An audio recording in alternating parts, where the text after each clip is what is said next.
Welcome to my channel. Subscribe and enjoy my new stories every day. The morning was routine, the city bustling, the streets crowded with the usual morning rush. I walked into the cafe, my briefcase in one hand and my phone in the other, mentally preparing for the day ahead. Margot, my wife, walked beside me, her hand slipping into mine as we entered the warm, inviting space. We chose a table by the window, the light filtering through in soft, golden beams. I was halfway through ordering our usuals, a double espresso for me, a cappuccino for her, when I noticed a man staring at us from across the room. His eyes were wide, not just with the casual recognition of an old friend, but with something deeper, more urgent. "Miles, is that you?" the man called out as he approached our table. His gaze flicked from me to Margot, then back again, his brow furrowing in confusion. I stood, extending a hand. "Rob, it's been ages. How have you been?" Rob's handshake was firm, but his eyes never left Margot, who had stiffened noticeably. "I'm good, but..." His voice trailed off as he looked at Margot again. "You didn't tell me you had a husband." "I'm sorry, friend, I didn't know." A cold, sinking feeling settled in my stomach. Margot's face had drained of color, her lips parting as if to speak, but no words came. My mind raced, trying to piece together the implications of Rob's words. "What do you mean, Rob?" I managed to say, keeping my voice steady despite the turmoil inside. Margot and I met a few months ago. We've been seeing each other." Rob's voice was hesitant, his glance shifting uncomfortably between Margot and me. I had no idea she was married. The silence that followed was suffocating. I looked at Margot, searching for any sign of the woman I thought I knew. Her eyes, once warm and open, were now shuttered and cold, a barrier rising between us. "Is this true, Margot?" My voice was a whisper, barely audible over the hum of the cafe. Margot's response was slow, reluctant. I was going to tell you, Miles. It's not what it seems." But it was exactly as it seemed. Betrayal. Deceit. The foundations of our life together crumbled in that instant, the future we had envisioned dissolving into dust. Rob excused himself, mumbling apologies, leaving Margot and me in a bubble of strained silence. I stared at her, the hurt and shock mingling with a rising tide of anger. "Why, Margot?" The question hung in the air, heavy and loaded. She reached out, her hand trembling as it sought mine. "I was lonely, Miles. You're always so busy, and Rob, he was there." It was the cliché of excuses, but it stung with the sharpness of betrayal. I withdrew my hand, standing abruptly. "I can't do this right now. We'll talk at home." Leaving the cafe, I felt the eyes of strangers on me, their whispered speculations a dull roar in my ears. The walk back was a blur, my mind racing with plans for revenge. Margot had destroyed our life with her deceit. And I, in turn, would ensure she felt the full weight of her betrayal. As I stepped into the cool morning air, the path forward was clear. Divorce was inevitable, but it would be just the beginning. Margot would come to understand the depth of the pain she caused. She would regret her infidelity, not just because of the love we lost, but because of the life I would dismantle around her. We haven't seen each other since. The ride home was silent, each of us lost in our storm of thoughts. Margot attempted small talk, a feeble attempt to bridge the chasm that had opened between us, but her words fell flat, dissipating before they could reach me. As soon as we arrived, I went straight to the study, a room where many late nights had been spent, working while she slept alone. Now, it would serve a different purpose. "I think we need to talk about this," Margot said from the doorway, her voice hesitant. I didn't look up from the desk where I had begun to lay out documents, bank statements, bills, all the mundane detritus of a shared life that would soon be dissected and divided. "There's nothing to discuss. You've made your choices." "Miles, please," she pleaded, stepping closer. Her hand reached for mine, but I pulled away, my actions mirroring the emotional withdrawal that had solidified on the ride home. "This is what's going to happen," I said, my voice calm, businesslike. "We're going to separate. I'll stay in the guest room until arrangements can be made. I want you out as soon as possible. Miles, you can't be serious. We can work this out." "It was a mistake," she said, her voice breaking with desperation. "A mistake made repeatedly, Margot. A calculated risk on your part, and now you face the consequences." I stood, my chair scraping sharply against the wood floor. "I'll be contacting a lawyer tomorrow." The shock on her face was palpable, her eyes widening as the reality of the situation sank in. She knew then that this was not a spur-of-the-moment outburst, it was a decisive, irrevocable shift in our relationship. "But where will I go?" Her voice was small, vulnerable. "That's your concern now, not mine," I said, turning away from her to hide the tremor of emotion in my own voice. As the door clicked shut behind her, the finality of it echoed in the now empty room. That night, sleep was elusive. My mind raced with plans and countermeasures, plotting each step of the divorce proceedings with meticulous care. The life we had built together was to be dismantled, piece by piece, and I was determined to control the demolition. The following days were a blur of meetings and consultations. My lawyer, a seasoned expert in family law, laid out the strategy. "She won't see it coming.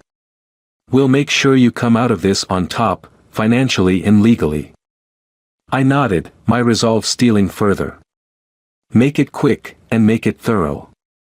As the legal gears began to turn, I started to change all passwords and security measures around our financial accounts and digital life, ensuring Margot's access was cut off. It was methodical, each action another step away from her, another brick in the wall separating what was once us. But revenge was not without its bitter taste. At night, the empty bed beside me spoke of lost possibilities, of betrayal, but also of a deep, hollow loneliness that no amount of righteous anger could fill. Yet, I pushed forward, driven by the need to rectify the wrongs done, to reclaim a life that was solely my own. Margot's pleas became more desperate as she realized the extent of her isolation, her messages filled with apologies and promises that arrived too late. As the chapter of our marriage closed, the doors to a new, uncertain future creaked open. With each passing day, the contours of my revenge took shape, not just in the separation of assets but in the deeper, more personal cuts that would mark us both forever. We hadn't seen each other since the day she moved out. 3 weeks after Margot moved out, the city felt different, colder, more indifferent. It mirrored the transformation within me. As I walked through the bustling streets, every step was a reminder of the solitary path I now tread. My phone buzzed with an incoming call from Rob. Ignoring it, I quickened my pace towards the cafe where the unraveling began. Today, it wasn't just another coffee shop, it was the stage for my next move. Inside, I found Rob waiting, his expression uneasy, the weight of his betrayal visible in the lines of his face. "Miles, I didn't think you'd actually come," he said as I approached, his voice tinged with a mix of relief and apprehension. "Let's get this over with," I replied curtly, sitting across from him, my hands clasped tightly together to quell the shaking. "I'm sorry, man. I didn't know she was your wife," Rob started, his eyes pleading for some semblance of forgiveness. "You want forgiveness?" I leaned in, my voice low and steady. "Help me make it right." Rob paused, uncertainty flickering across his features. "What do you mean?" "Tell everyone. Every single person in your circle who thinks Margot is just an unlucky girl caught in a bad marriage. Tell them the truth, about how she lied to us both." My demand was clear, the underlying threat unspoken but understood. Rob hesitated, then nodded slowly. "Okay, I'll do it. I owe you that much, at least." "Good." I stood up, feeling a grim satisfaction settle over me. The first part of my plan was set in motion, but there was more to be done. Later that day, I met with a friend who worked in online marketing. We sat in his cluttered office, the walls lined with screens displaying trending social media stats. "I need a favor, Jeremy," I said, getting straight to the point. "It's about Margot." Jeremy's brows rose in intrigue. "The divorce stuff. What do you need?" "Discretion and a wide reach. I want her secrets out. Anonymously. Let everyone know what she did, but keep my name out of it." "You sure about this, Miles?" "There's no going back," Jeremy cautioned, his fingers hovering over the keyboard. "I'm sure," I confirmed, my resolve as hard as the concrete buildings towering over us. Within hours, posts began to appear online, subtle at first, then growing bolder, painting Margot as the perpetrator of her own downfall, a narrative carefully curated to expose her infidelity without exposing my direct involvement. The digital whispers turned into shouts as the posts gained traction, shared and reshared by faceless avatars reveling in the scandal. I monitored everything from the shadows, the screen's glow casting long shadows across my living room. Each notification, each comment was a strike back at her, a piece of the life she tried to steal from me being chipped away.